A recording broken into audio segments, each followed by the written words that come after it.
Positive চিন্তা করলে জীবনের সব সমস্যার সমাধান ও সাফল্য সম্ভব। চিন্তাই ভাগ্য নির্ধারণ করে। নিজেকে বিশ্বাস করা শিখুন। ইতিবাচক মনোভাব মানে বিজয়ের শক্তি।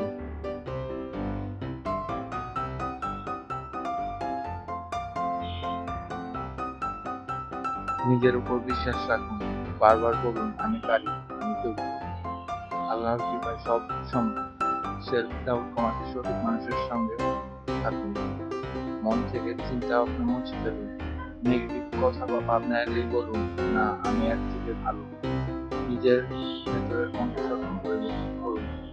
প্রার্থনা ও ধ্যানের শক্তি ব্যবহার করুন। প্রতিদিন প্রার্থনা করুন, ধ্যান করুন। এতে মন শান্ত থাকবে, আত্মবিশ্বাস বাড়বে। সফলতার ছবিটা মনে আঁকুন। নিজেকে বিজয়ী হিসেবে কল্পনা করুন। বারবার মস্তিষ্কে এই চিত্রটি দেখুন। এই ভিজুয়ালাইজেশন আপনার জাগ্রত রাখবে। স্ট্রেস ও দুশ্চিন্তা দূর করুন। দুশ্চিন্তা কমাতে গভীর শ্বাস নিন।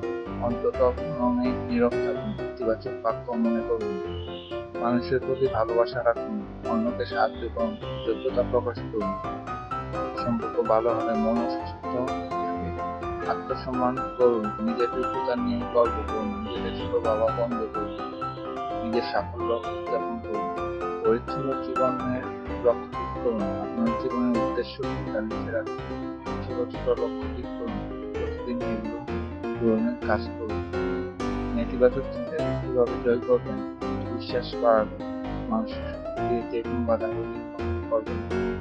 আপনার চিন্তায় আপনার জীবন তৈরি করেন।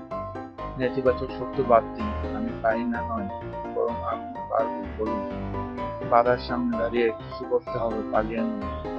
সমস্যা আসলে ভয় না পেয়ে একে একে সমাধান লিখে ফেলুন।